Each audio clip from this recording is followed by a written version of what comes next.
Thanks for tuning in to Unbreakable with ChrisChamasiros. I talk about politics, sports, and entertainment to keep you well-rounded what's going on around the world. If you don't like hearing the truth, definitely don't tune into this channel. So let's get started today.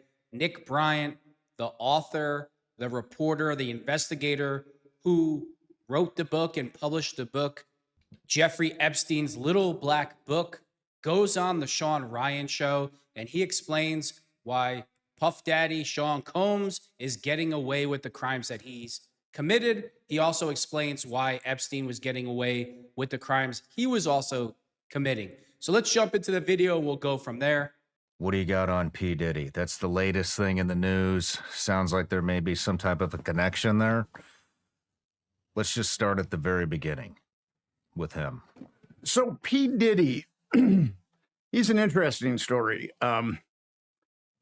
His dad was a drug dealer who got shot. I've been told the contract was sanctioned by Frank Lucas, but I'm not sure. And then he and his mom moved north of New York City, and I believe he went to Howard for a couple of years and he dropped out. And then he did various things for various record companies. And then in 1993, he and Clive Davis founded Bad Boy Records.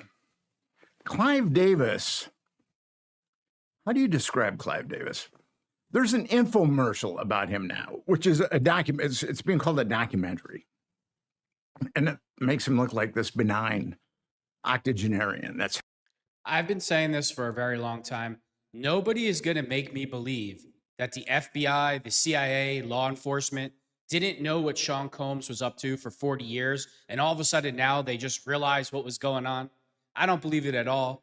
I think Sean Combs was in political waters, and he pissed off the wrong people, and he was brought up on charges. And I think that Sean Combs and his attorneys and everybody knew that he wasn't going to be found guilty, but this was the elite's way of letting him know, like, hey, listen, yeah, you have power and you have money, but we could take that away from you in an instant. So you need to learn who the boss is and shut your mouth. That's what I believe it is. And I believe Epstein was the same way. I believe that Epstein was a CIA asset, collecting intelligence, putting people in compromised positions. So the United States government had that hanging over other politicians and famous people's heads so they can get them to do whatever they want, whenever they want. It's just all about power, absolute power.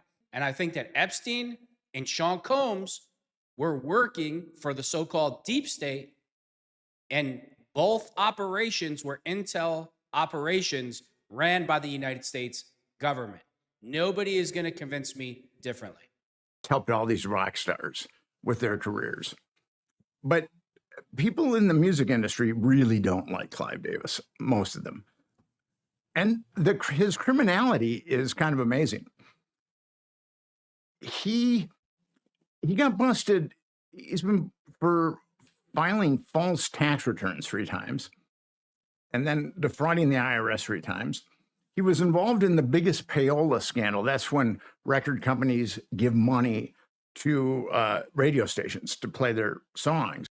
And Clive Davis and Sean Combs have been known to be lovers for years. Everybody inside the rap world or the music industry, they know that. Mm-hmm. He was part of the biggest payola scandal of all time.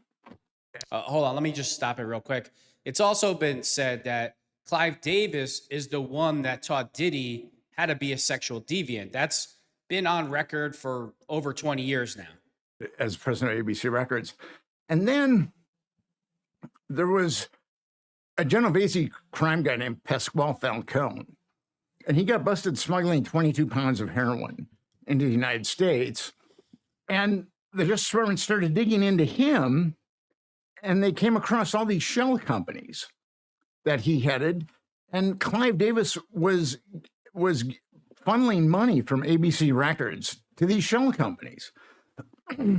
So I've just told you about 2 decades worth of criminality by Clive Davis. And that guy has not spent one night in jail. Clive Davis is the boss of bosses, and Sean Combs is his right-hand man. That's what's amazing about him.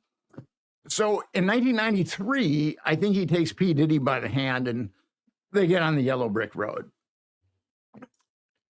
And P. Diddy has been engaged in all kind of criminal behavior, but nothing has come out. And I believe for Clive Davis, this is just my surmise, for a guy to commit as many felonies as he's committed and not spend a day in jail, I believe he's working for the government on some level as an informant. I mean, who knows? But so An informant for what? What makes you think he's working for the I would government? say like an informant for the FBI or, For what? What would they be collecting? I mean, a guy in that position, I'm sure has quite Intelligence, getting rich and famous and politicians in bad compromising positions with underage girls, boys, you name it. Clive Davis feeds it to the FBI. The FBI feeds it to the CIA, and it goes right down the line. a panoramic view of certain types of corruption and criminality Where? In what realm? in the music realm.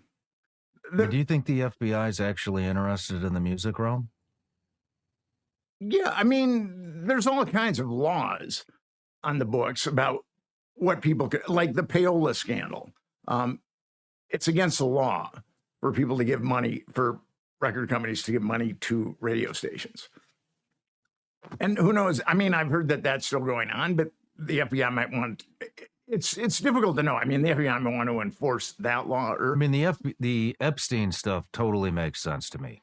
It totally makes sense how that guy would be in intelligence and in holding as many U.S. politicians and elites as they possibly can with blackmail. That makes perfect sense to me. I'm not familiar with this man. I don't think that would be on the same level, you know. And I have no idea. This is the first I'm hearing about this, so just take whatever I'm saying with a grain of salt. But it seems very low level compared to the Epstein stuff. well, the thing about Clive Davis and why I'm suspicious of Clive Davis is how do you commit that many? I completely disagree. See, Epstein is more, politicians and presidents and people from other countries. And then Diddy is like the triple A team where he gets all the celebrities. So if you have celebrities and politicians, so Epstein was in charge of getting diplomats and presidents and vice presidents and politicians, and Diddy was in charge of the entertainment world collecting intelligence so the United States government could blackmail these people. Felonies and not spend a day in jail. Yeah, I mean, that doesn't make any sense to me. yeah. And then he gets busted committing felonies, and then he gets like the next great record executive job. And then he gets busted doing something else, and then he gets the next great record executive job. So I think that the only way that you can commit those kind of felonies and not spend a night in jail is if you've got something worked out. Do you think they're holding him? Do you think he may be some type of an informant to blackmail artists into messaging whatever narrative they I absolutely think that, but let's let Shawn Ryan talk. want in the public eye It's through musicians? it's difficult to know, but people think of the power that musicians, rock stars So have. that's kind of what I'm getting at. I mean, So- I can't remember the numbers, but they say Taylor Swift could influence an enormous percentage of the U.S. population in an election, and so that's why I'm That's scary because Taylor Swift's music sucks and she's a complete moron. asking. I'm not 100%. Actually, I have no idea who Davis is affiliated with, what kind of musicians he's affiliated the with. biggest names, As in who? Other than Bruce he did. Springsteen. I mean, Okay. I mean, people like that. Okay. He's launched a lot So of. he could be blackmailing elite musicians to message particular narratives for FBI, CIA. That's the thing. I just don't know. I mean, but how does a guy commit that many felonies and not spend a day in jail? that is what with Clive Davis, that's what I've been trying to get my mind around. And the only thing I can think of is he's an informant of some kind. I mean, if you or I got busted defrauding the IRS just once, we'd probably have to spend some time in jail. Oh yeah, I mean they put Bernie Carrick in prison for, was it tax evasion for paying for paying his nanny cash? That's tax evasion. So how does this guy? I mean, how does everybody pay? I mean, everybody who has lawn care service, are those is that on the books? Yeah. You know what I mean? Give me a break. So how does a guy get? I mean, he's defrauded. He's been busted defrauding the IRS 3 times. I mean, and filing false tax returns 3 times. So how does it? And then that's not even getting into the payola and the shell companies that he's hooking up with the Genovese guy. I just don't understand how that guy doesn't spend a day in jail. yeah, And I don't understand how there's a documentary about him. Well, I kind of understand that. That makes him not to be this benign octogenarian. the only reason I'm asking is I'm just Yeah. curious. What do you think that intelligence agencies would get out of having him on the books? The only thing that can come to my mind is messaging. Messaging, like rock stars have a tremendous amount of power. Mm-hmm. And I mean, who knows? With Clive Davis, It's not who knows. It's all about influence. In 2025, influence is more powerful than money, than gold, than anything, because it makes certain people have the ability to have power over other people. If you have Taylor Swift in your pocket, or you have one of these big celebrities in your pocket, and you want her to go on TV and say, you need to vote for this party, or you need to vote for that person, there's lots and millions of people that are going to do what she says because they have no critical thinking skills and can't think for themselves. And yes, sometimes it backfires on Democrats and liberals and the elite, but they want to always have that one card in their pocket, their ace in their pocket. It's like a nuclear button in case everything goes wrong. Like, oh, well, we still have the Taylor Swift angle that we can work from, or we have this celebrity that we could try to push on the public to get the public to do what we want. So to say, oh, I don't know, that's a lot. It's about influence. I live in New York City and I know some people in the music industry. And they look at him as like the Antichrist. I mean, Really? yeah, there's this infomercial, aka documentary about him that, as I said, makes him look as a kindly octogenarian. But the people that I know in the music industry do not hold Clive Davis in very high regard. And in 1990, He's a pedophile and he's a groomer. He's into all types of weird, kinky, disgusting stuff. That's probably why. I'm sure he's a sexual deviant, just like his protege Puffy. he hooks up with P. Diddy, and And let's not forget Epstein, but this video is about Puffy and Epstein. they launch Bad Boy Records, which becomes this unbelievable success. Now, P. Diddy has been getting away with all kinds of stuff. There was that shooting that he walked from. Shine took the fall for it. And we've seen some clips of him beating on women. I mean, that's pretty standard operating procedure for him. But now there's 8 lawsuits that have been filed against him for sexual assault. Didn't he skip the country immediately after his place was busted? Well, he was going to skip the country, He didn't. but I think he stayed in Florida. And I could be wrong there, but he's got these 8 lawsuits. 2 of them are minors. 2 of the women that are suing him were minors when he molested them. And he molested them in a very brutal manner. How so? Well, they were minors and he was very forceful. And then the 5th lawsuit has been filed by Little Rod, who also claims that he was sexually assaulted. But he said, and this is where a lot of the traction is coming from in the media, he was talking about like Cuba Gooding Jr. and other people. being in on P. Diddy's sexual sexapades or sex escapades. And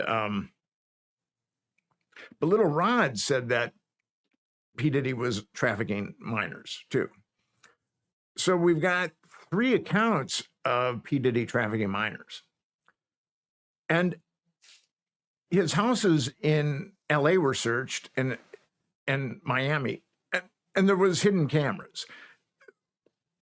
Now, during the P. Diddy trial, all we heard about was Cassie, an adult that wanted to be at these parties.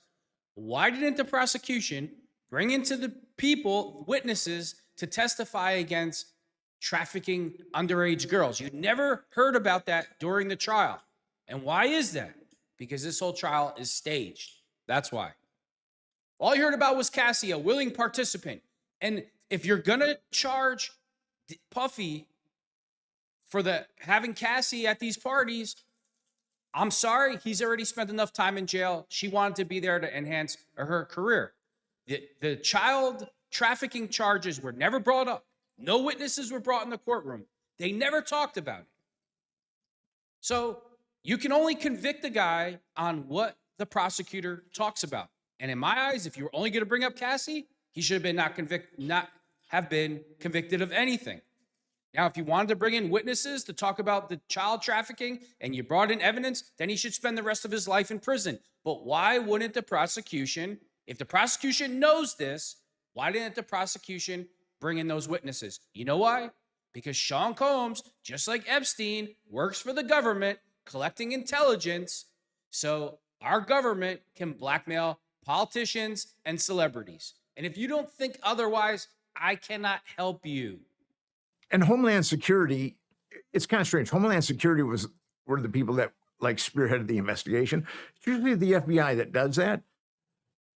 Homeland Security does have a human trafficking division, so it's entirely possible that it's on the up and up, but I'm not quite sure because those search warrants emanated from the Southern District of New York. And why would the Southern District of New York execute search warrants in LA and also Miami? Why wouldn't they just have the U.S. attorney for Los Angeles? You know why? Because they want to collect all the evidence and keep it somewhere where the United States government has it. They don't want some of the evidence in Miami, some of the evidence in Los Angeles. They want it in the Southern District of Manhattan, the most powerful court in the world. If you get a subpoena or a case from the Southern District, you're in deep trouble. But this is not what this was. They have to make it look like to the public that they're coming down hard on Shawn Combs, creating a trial that they knew wasn't really going to get him in trouble, where he'd still be able to walk somewhat, but make it look like to the public, oh, we did our job. Meanwhile, they didn't do their job. It's a proven fact. Thousands of kids, underage kids, trafficked by Shawn Combs. And not one prosecutor talked about that in open court. Instead, they focused on Shawn Combs' kinky sex life with a willing participant in Cassie. Or Miami execute those search warrants. And the fact that they emanated from the Southern District, that the U.S. attorney there is Damian Williams. And Damian Williams, because it's Damian Williams, we know the fix is in. And this is the nexus between Epstein. Damian Williams is the nexus between Epstein and P. Diddy.